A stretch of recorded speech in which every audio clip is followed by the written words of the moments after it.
Hello दोस्तों, आज हम बात करेंगे कि स्तनपान कराने वाले माताओं को जो अपने बच्चों को ब्रेस्ट फीड कर रही हैं उनको क्या खाना चाहिए, किस क्वांटिटी में खाना चाहिए, कौन से फूड आइटम्स अवॉइड करने चाहिए और कौन से ऐसे फूड आइटम्स वो खा सकते हैं जिससे उनकी दूध की मात्रा जो उनके शरीर में बन रही है वो ज़्यादा मात्रा में बनेगी। माँ का जो आहार है बच्चे के जन्म के बाद वो बहुत इंपॉर्टेंट होता है, क्योंकि माँ के दूध से बच्चे का पोषण होता है। तो माँ के दूध में सही मात्रा में सारे तत्व होने चाहिए ताकि बच्चे की ग्रोथ और डेवलपमेंट सही तरीके से हो सके। साथ ही साथ दूध को सही मात्रा में बनाने के लिए माँ को सही मात्रा में सारे पोषक तत्वों की ज़रूरत होती है। इसके अलावा भी डिलीवरी के वक्त जब सिजेरियन सेक्शन होता है या नॉर्मल डिलीवरी में भी मदर्स की बहुत ज़्यादा ब्लीडिंग हो जाती है, तो उसमें भी माँ के स्वास्थ्य के ऊपर काफ़ी असर पड़ता है। तो उससे रिकवर करने के लिए भी एक अच्छी डाइट का होना बहुत ज़रूरी है। तो हम आज डिस्कस करेंगे कि मदर को अपने डाइट में क्या क्या लेना चाहिए जब वो बच्चे को ब्रेस्ट फीड करा रहे हैं। तो जनरली हम ये एडवाइस करते हैं, जो लैक्टेटिंग मदर्स हैं जो बच्चों को ब्रेस्ट फीड कर रही हैं उनको 3 मेजर मील लेने होते हैं, जैसे कि हम बताते हैं ब्रेकफास्ट, लंच, डिनर, और 2 स्नैक्स लेने होते हैं जिसमें वो फलों की मात्रा और लिक्विड की मात्रा अच्छी तरीके से लेना होता है। तो आज मैं 7 टिप्स के माध्यम से मदर की डाइट को एक्सप्लेन करूँगा। तो जो नंबर 1 टिप ये होता है मेरा कि मदर्स को जो मैं बताता हूँ कि आपको सही मात्रा में लिक्विड्स यानी कि तरल पदार्थ लेने हैं और उसमें कम से कम 8 से 10 ग्लास पानी पीना है। तरह तरह के लिक्विड सब मिला के पानी और दूसरे लिक्विड्स जैसे कि मैंने बताया कि नारियल का पानी हो गया, सूप्स हो गया, फ्रूट जूस हो गया, लस्सी हो गया, छाछ हो गया, ये सारा मिला के लिक्विड पीना ज़रूरी है ताकि सही मात्रा में दूध बने। क्योंकि जो दूध माँ के शरीर से निकलता है बच्चे के लिए उसमें 85% से ज़्यादा पानी होता है। तो अगर माँ के शरीर में पानी की कमी रहेगी तो दूध सही मात्रा में नहीं बनेगा। फिर बाद में मदर्स यही कंप्लेन करती हैं कि मेरा दूध नहीं बन रहा है, अपना दूध नहीं दे पा रहे हैं, फार्मूला मिल्क देना पड़ता है और फार्मूला मिल्क की जो परेशानियां हैं वो भी उसके साथ साथ आ जाती हैं। तो इन सब से बचने के लिए सबसे अच्छा तरीका यह है कि शुरुआत से ही मदर की जो हाइड्रेशन है, मतलब शरीर में जो पानी की मात्रा है उसको सही रखने के लिए लिक्विड पिया जाए और उसमें कम से कम 8 से 10 ग्लास पानी पिए। छाछ, नारियल का पानी, तरह तरह की दाल, फ्रूट जूसेस, इससे अपनी लिक्विड की जो रिक्वायरमेंट है उसको अच्छी तरह से पूरा करें। और इसी में एक और अच्छा टिप मैं देता हूँ मदर्स को कि जब भी आप बच्चे को दूध पिला रहे हैं उसके आसपास उसी समय पे या उसके थोड़ा पहले या बाद में आप 1 गिलास पानी पी लेंगी तो दूध जो है अच्छे से बनता भी है, कि भी पानी की जो मात्रा शरीर में ज़रूरत होती है वो पूरी हो जाती है। नंबर 2 जो टिप है वो ये है कि मदर्स को सही मात्रा में आयरन और कैल्शियम मिलना लैक्टेशन के वक्त, बच्चों को दूध पिलाने के वक्त काफ़ी ज़रूरी होता है। तो इसके लिए 2 तरीके हैं। एक तो आपके जो गायनेकोलॉजिस्ट हैं, ऑब्स्टेट्रिशियन हैं, उन्होंने आपको आयरन और कैल्शियम की टैबलेट प्रिस्क्राइब की होती है। जब आप डिलीवरी के बाद घर जाते हो तो ज़रूर वो टैबलेट्स आयरन की और कैल्शियम की रेगुलरली लें। अगर उसमें कुछ दिक्कत आती है तो अपने ऑब्स्टेट्रिशियन से, गायनेकोलॉजिस्ट से डिस्कस करके उसमें सही तरीके का चेंज करा के बट आप लें, ताकि आपके बच्चे को आपके दूध के माध्यम से सही मात्रा में आयरन और कैल्शियम मिले। क्योंकि आयरन बच्चों की ब्रेन डेवलपमेंट के लिए काफ़ी ज़रूरी होता है और आपको पता है कि कैल्शियम भी बच्चों की हड्डी को बढ़ने में और मजबूत बनने में काफ़ी मदद करता है। तो इसलिए आयरन और कैल्शियम लेना बहुत ज़रूरी है। आयरन के जो नेचुरल सोर्सेज हैं वो भी माँ को लेना चाहिए। आयरन के नेचुरल सोर्सेज में पालक आता है, तरह तरह की हरी सब्जियां आती हैं, आप मेथी खा सकते हो, ड्राई फ्रूट्स खा सकते हो, अलग अलग तरह के नट्स खा सकते हो। तो इससे आपको आयरन सही मात्रा में मिलेगी।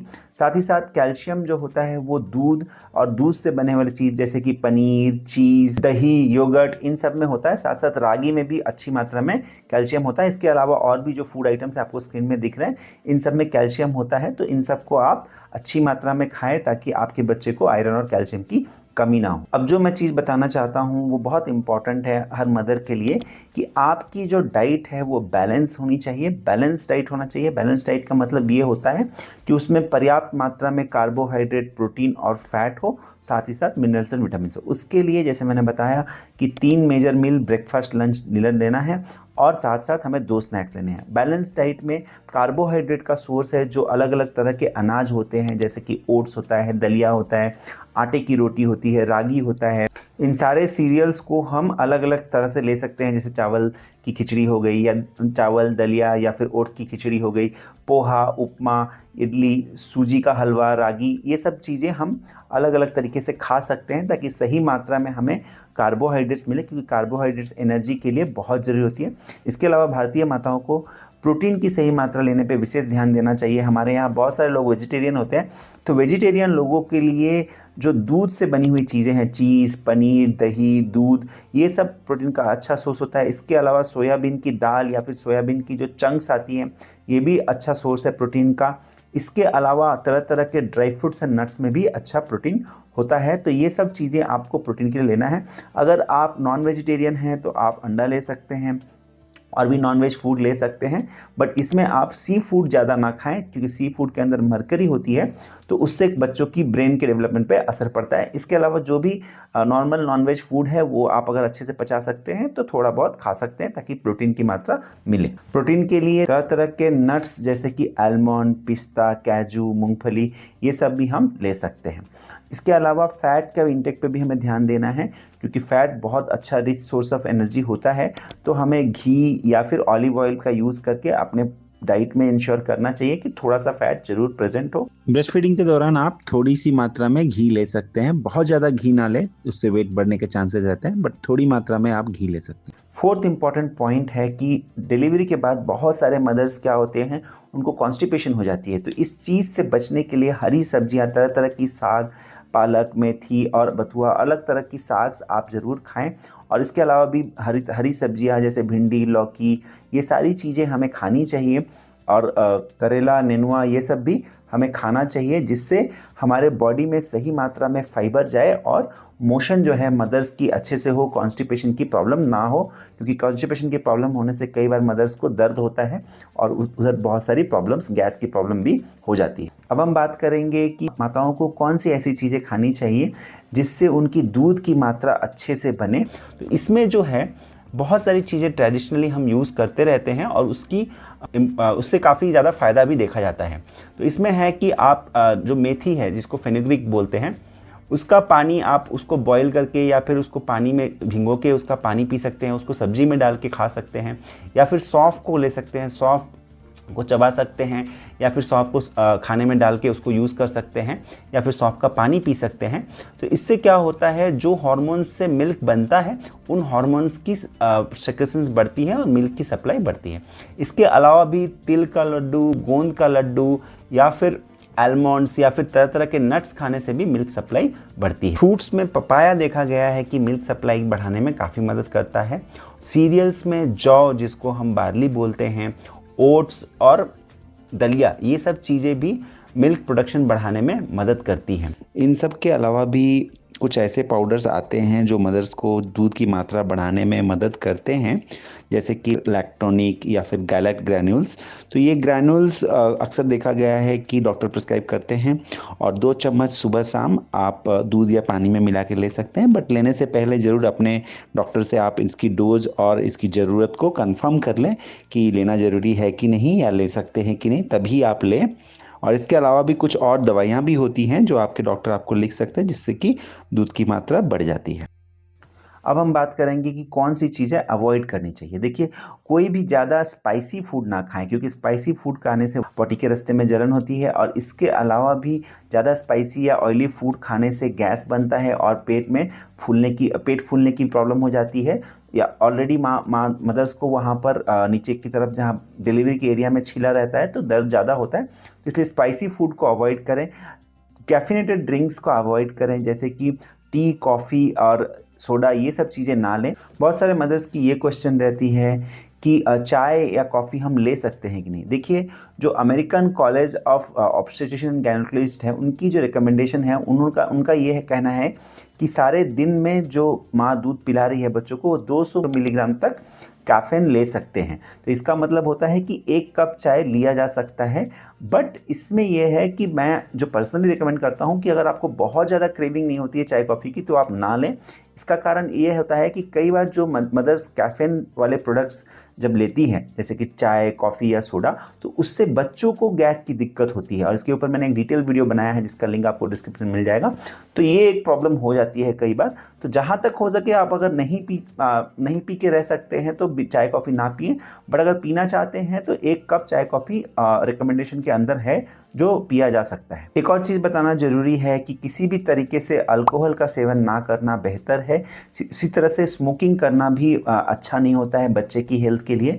तो ज़्यादातर भारत में माताएं को स्मोकिंग या फिर अल्कोहल कंजम्पशन नहीं करती हैं, फिर भी ये मेंशन करना ज़रूरी है कि अल्कोहल सेवन करने से या फिर स्मोक करने से बच्चों को प्रॉब्लम होती है। यहाँ तक ये भी ध्यान रखें कि अगर मदर खुद स्मोक नहीं कर रही है बट रूम में अगर कोई स्मोक कर रहा है तो उनको भी मना करें कि जहाँ बच्चा है, जहाँ माँ है, वहाँ स्मोकिंग ना करें, क्योंकि उससे भी नुकसान होता है, जिसको हम पैसिव स्मोकिंग बोलते हैं।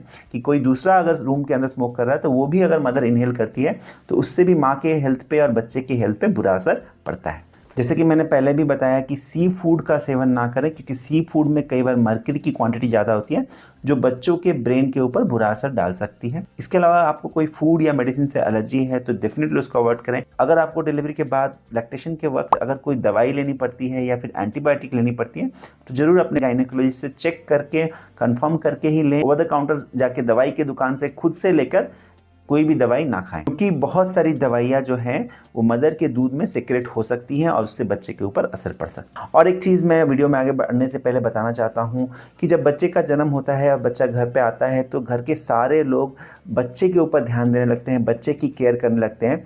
बट बच्चे की केयर के साथ माँ का केयर करना भी बहुत ज़रूरी है। अक्सर माँ खुद और जो घर के दूसरे लोग भी हैं वो माँ का ख्याल नहीं रखते हैं, उनके जो तकलीफ़ है, उनकी जो रिक्वायरमेंट पर उतना ध्यान नहीं देते। सारे लोग सिर्फ बच्चे के ऊपर ध्यान देते हैं। तो मेरा एक जो नियम है जो मैं समझाता हूँ सारे पेरेंट्स को और उनके जो घर वाले ग्रैंड पेरेंट्स को और घर वालों को, कि देखिए जितना अच्छी तरीके से आप माँ का ध्यान रखेंगे, माँ का स्वास्थ्य जितना अच्छा रहेगा, ऑटोमेटिकली बच्चे को सही न्यूट्रिशन और सही पोषक तत्व मिलेंगे माँ के दूध से और बच्चा अच्छी तरह से ग्रो करेगा और हेल्दी रहेगा। तो इसलिए माँ के स्वास्थ्य का भी ध्यान रखना बहुत ज़रूरी होता है। तो मैं आशा करता हूँ कि इस वीडियो से माँ को अपने लैक्टेशन के वक्त कैसी डाइट लेनी चाहिए इसके बारे में आपको रफ आइडिया मिल गया होगा। डाइट चार्ट के बारे में मैं एक नेक्स्ट वीडियो बनाऊंगा कि एक दिन में एक मदर का एक सैम्पल डाइट चार्ट कैसा दिखता है, कि एक दिन में माँ को क्या क्या खाना चाहिए, वो एक रफ आइडिया देने के लिए मैं बनाऊंगा। और मैंने एक गाइडेंस बनाया था कि अगर बच्चे को कोलिक की पेन ज़्यादा होती है तो मदर के डाइट में क्या चेंजेस करने से कोलिक पेन कम हो सकता है, तो उसका लिंक आपको डिस्क्रिप्शन में मिल जाएगा और थंबनेल आपको दिख रहा होगा। तो मैं आशा करता हूँ अगर उसकी ज़रूरत आपको पड़ रही है, आपके बच्चे को कोलिक की ज़्यादा प्रॉब्लम है, तो वीडियो आप देख सकते हैं। मैं आशा करता हूँ कि ये वीडियो आपको ज़रूर पसंद आया होगा। अगर इस वीडियो की जानकारी से आपको कोई भी मदद मिली है तो दूसरे पेरेंट्स के साथ ज़रूर शेयर करें, चैनल को सब्सक्राइब करें, बेल आइकन को प्रेस करना ना भूलें, क्योंकि आगे चल के भी हम बच्चों की हेल्थ के रिलेटेड बहुत सारे इंपॉर्टेंट वीडियो लाने वाले हैं, तो उसकी नोटिफिकेशन आपको मिलती रहेगी अगर आप बेल आइकन को प्रेस करते हैं। Thank you. इस वीडियो में दी गई सारी जानकारी और सुझाव सामान्य स्वास्थ्य जानकारी हैं। किसी भी सुझाव का उपयोग करने से पहले अपने डॉक्टर की एडवाइस या सहमति जरूर लें।